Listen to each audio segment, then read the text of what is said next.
When we talk about the beginning of human race, people have different assumptions and hypotheses. लेकिन कुरान कहता है हमने ये सब कुछ एक जान से पैदा किया.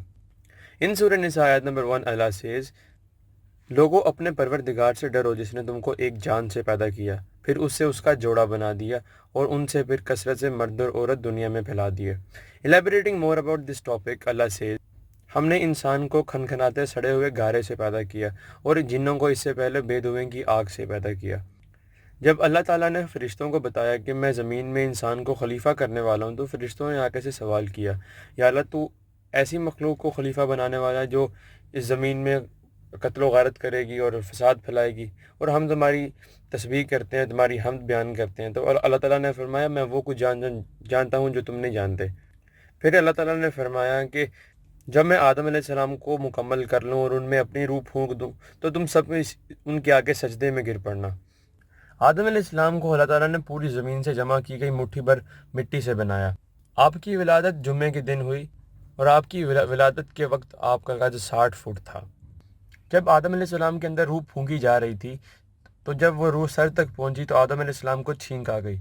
तो आदम अलैहिस्सलाम ने फरमाया अल्हम्दुलिल्लाह रब्बिल आलमीन. तो इसके ऊपर अल्लाह ताला ने जवाब दिया यरहमुकुमुल्लाह.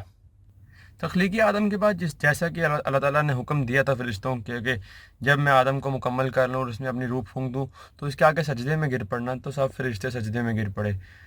लेकिन इब्लीस ने इनकार किया, इब्लीस ने सजदा नहीं किया. आदम अलैहिस्सलाम को अल्लाह ताला ने चीज़ों के नाम सिखाए. फिर उनके बारे में फरिश्तों से पूछा तो उन्होंने बोला कि हमको इनके बारे में नहीं पता, हमको तो सिर्फ उतना ही पता जितना तूने हमें इल्म दिया है. तो अल्लाह ताला ने फिर आदम अलैहिस्सलाम से पूछा कि क्या तुम्हें इन चीज़ों के नाम पता है. फिर उनको हुक्म हुआ कि इन चीज़ों के नाम बताए जाएं. तो आदम अलैहिस्सलाम ने उन सब चीज़ों के नाम बता दिए. तो अल्लाह ताला ने फरमाया क्या मैंने नहीं कहा था कि मैं वो चीज़ें जानता जो तुम नहीं जानते. फिर आदम अलैहिस्सलाम को हुक्म हुआ कि वो फ़रिश्तों की एक जमात के पास जाएं और उनको सलाम अर्ज़ करें और देखेंगे वो क्या जवाब देते हैं. तो आदम अलैहिस्सलाम फ़रिश्तों की एक जमात के पास गए, उनको जाकर बोला अस्सलामु अलैकुम. तो उन्होंने जवाब दिया अस्सलामु अलैकुम व रहमतुल्लाह. फिर आदम अलैहिस्सलाम को हुक्म हुआ कि वह जन्नत में जाके रहें अपनी बीवी के साथ और जहाँ से चाहें वहाँ से खाएं बिना रोक टोक, लेकिन एक दरख्त के पास जाने से रोक दिया था. तो शैतान मरदूद ने आप अलैहिस्सलाम को बहका कर उस दरख्त के पास ले गया और वहाँ का फल खिला दिया. जब आप अलैहिस्सलाम ने और उनकी बीवी ने वहाँ का फल खाया तो उनकी शर्मगाहें एक दूसरे पर खुल गई और वो जन्नत के पत्तों से अपनी अपनी शर्मगाहें छुपाने लगे. तो अल्लाह ताला ने फरमाया क्या मैंने तुम्हें नहीं कहा था कि इसके पास नहीं जाना और इसका फल नहीं खाना. तो अल्लाह ताला ने फरमाया कि अब तुम जन्नत से उतर जाओ, अब तुम ज़मीन में जाओ और तुम्हारे लिए एक वक्त मुकर्रर है. अब तुम्हारे पास जब भी मेरी तरफ से कोई हिदायत है कि इसकी पैरवी करना. जो लोग मेरी हिदायत की पैरवी करेंगे वो सीधे रास्ते पे होंगे, जो इसको छोड़ देंगे वो गुमराह हो जाएंगे. यहाँ से ज़मीन के ऊपर इंसानों का आगाज़ हुआ. फिर आप अलैहिस्सलाम ने अल्लाह ताला से कुछ अल्फाज सीखे और अपनी गलती के ऊपर अल्लाह ताला से माफ़ी मांगी. तो अल्लाह ताला ने आप अलैहिस्सलाम की ख़ता माफ़ कर दी. जब आप अलैहिस्सलाम और उनकी बीवी अम्मा हवा इस दुनिया पे आए तो आप अलैहिस्सलाम की तरफ हर दफ़ा एक जोड़ा पैदा होता था, एक लड़का और एक लड़की, और हर जोड़े के लड़के के दूसरे जोड़े की लड़की से शादी करनी होती थी. तो आप अलैहिस्सलाम के दो बेटे थे, हाबील और काबिल. काबिल की बहन बहुत खूबसूरत थी लेकिन हाबील की बहन उतनी खूबसूरत नहीं थी.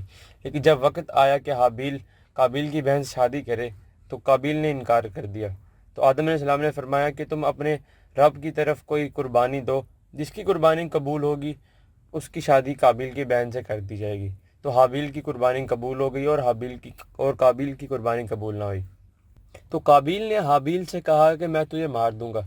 तो हाबील ने आगे से जवाब दिया कि अगर तू मुझे मारने के लिए हाथ उठाएगा तो मैं तुझे मारने के लिए हाथ नहीं उठाऊंगा, मैं अपने अल्लाह से डरता हूँ. लेकिन काबिल ने फिर भी अपने भाई हाबील को मार दिया. फिर अल्लाह ताला ने एक कौवा भेजा जो काबिल को दिखाए कि अपने भाई की लाश को किस तरह दफनाना है. कौवा आया, वो ज़मीन को कुरेदने लगा और उसने काबिल को बताया कि अपने भाई की लाश को इस तरह दफनाना है.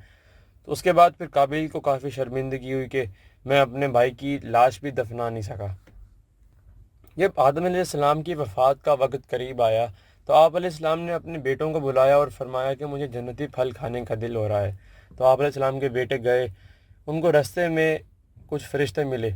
तो फ़रिश्तों ने पूछा कि आदम के बेटो तुम लोग कहाँ जा रहे हो. तो उन्होंने फरमाया कि हमारे वालिद साहब को جنت کے پھل کھانے کی تمنا ہو رہی ہے، تو ہم وہ ڈھونڈنے جا رہے ہیں۔ تو فرشتوں نے فرمایا کہ واپس چلو جاؤ، تمہارے والد کی وفات کا وقت آ گیا۔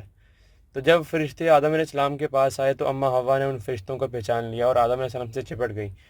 تو آدم علیہ السلام نے فرمایا کہ مجھ سے دور ہو جاؤ، مجھے اپنے خالق سے ملنے دو۔ تو پھر فرشتوں نے آدم علیہ السلام کی روح قبض کر لی، ان کو کفن دیا، ان کو خوشبو لگائی اور ان کو پھر دفنا دیا۔ اور ان کے بیٹوں سے فرمایا کہ آدم کے بیٹوں، اب کے بعد تم لوگوں کے لیے یہی طریقہ ہے کہ جب کوئی آدمی مر جائے تو اس کو کفن دینا ہے، اس کو خوشبو لگانی ہے، اس کو دفنا دینا ہے۔